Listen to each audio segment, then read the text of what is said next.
Here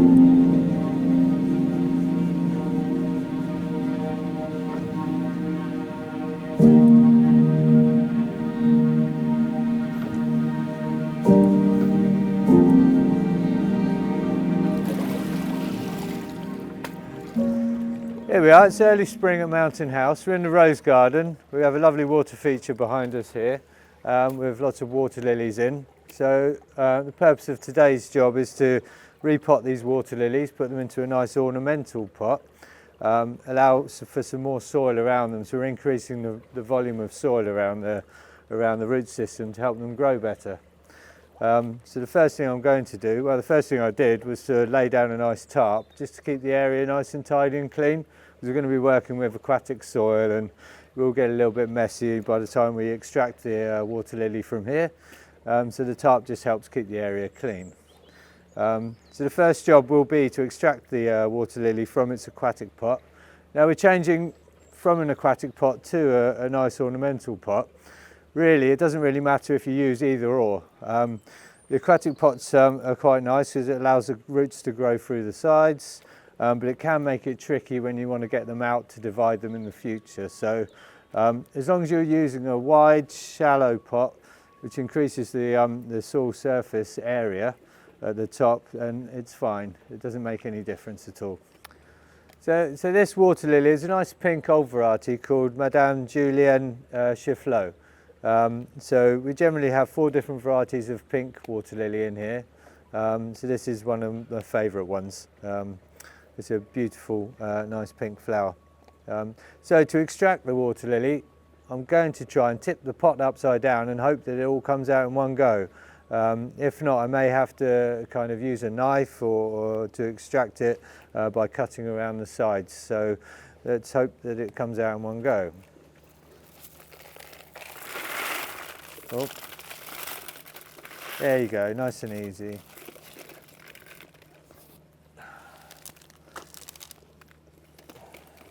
There you go, so it's come out really well actually. If it didn't come out, it may have grown through the sides of the pots and I would have just sliced around the edges with a knife.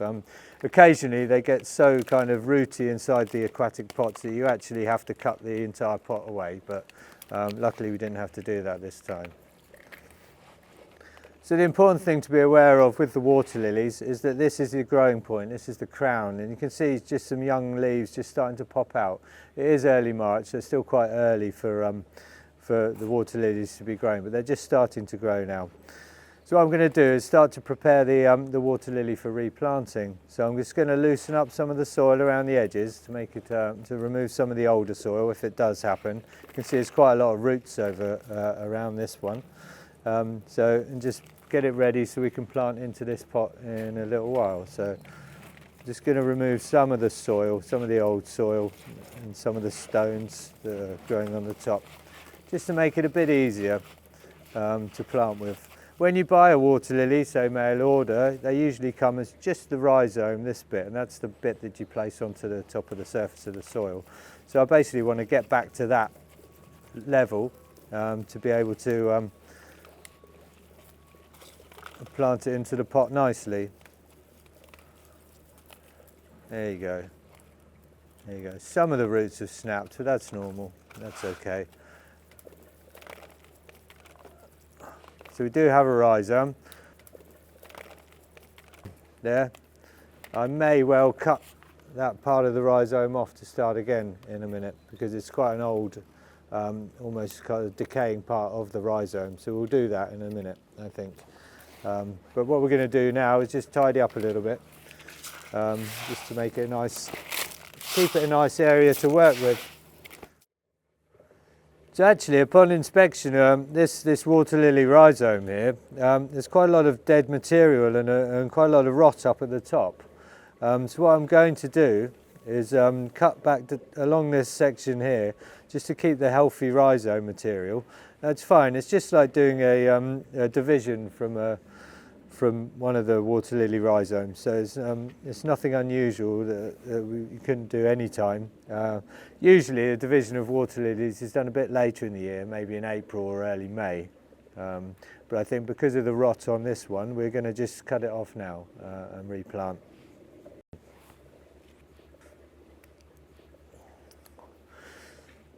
So I'm hoping my knife is sharp for this. So I'm just going to cut through here. It's important to keep the growing point. That's where we're going to get the new growth from, and the roots will grow from the top section as well. So I've just cut straight through there. There's my fresh clean piece of water lily that I want to repot. And this bit, you can see it's all kind of rotten in there, so it's a good thing we lifted these and had a good look, because that can all be discarded now. And this is the section that we're going to replant. So you've got the growing point at the end and various roots coming out. We've cut off all of the dead material, so this is the part we're going to repot into the middle of the nice new pot. So I'm just going to place the water lily rhizome over here for now while I prepare the pot for planting. So I'm going to take a little bit of stone, just cover up the drainage hole in the bottom, as you would with planting any normal pot. I have aquatic soil here. Now it's you can use any sort of really clay heavy topsoil. It needs to be a heavy and sort of fairly low nutrient kind of soil, but it's important not to have any sort of light material, compost, vermiculite, because that's just going to float away as soon as you put it into the water. So a clay-based topsoil is the ideal kind of substance for growing water lilies in, and you can buy bags of aquatic soil at any garden centre, or you can use your own topsoil if it's a heavy clay-based topsoil. This will be fine. So I'm going to fill the pot with the soil almost to the top. I'm going to make sure there's no lumps inside in the soil, no big lumps anyway. So ideally you want about 20 litres, 14 to 20 litres of topsoil surrounding a water lily. So this is precisely 20 litres, so it's a good sized pot. Okay, so now we just need to dig a small trench for a rhizome. We're quite lucky in some ways that the rhizomes actually ended up quite thin. The important thing is to get all the roots in, and the growing point has to sit at the top of at the top on the surface of the soil. And ideally, the crown in the centre of the pot. So we're just planting it like you would any normal plant into your garden soil, except for the rhizome sits right on the top. It's really important. You shouldn't really bury the rhizome.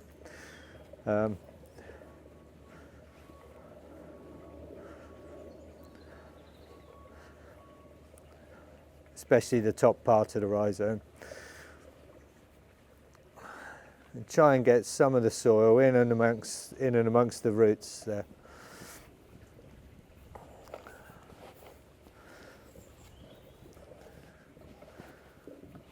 So the next thing I'd like to do is add some fertilizer, so the plant's got a base amount of fertilizer to start growing with fairly soon as we get into the growing season.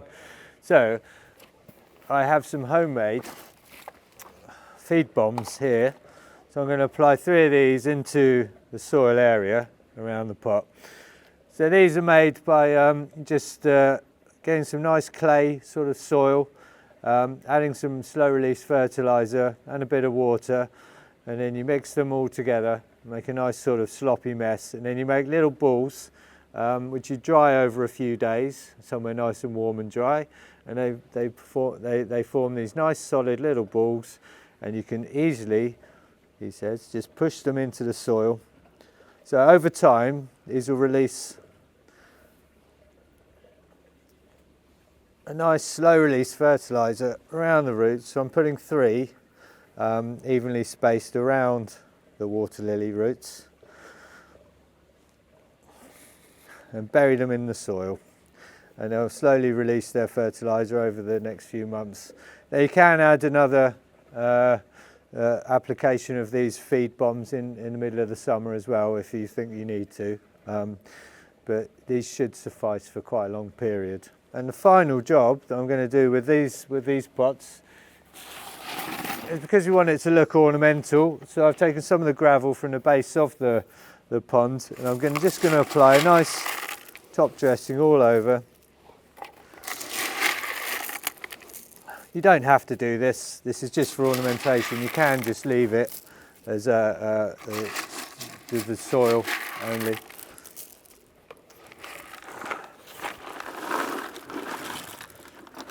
A little bit of water's come out there, but it won't hurt. So a nice kind of ornamental top dressing.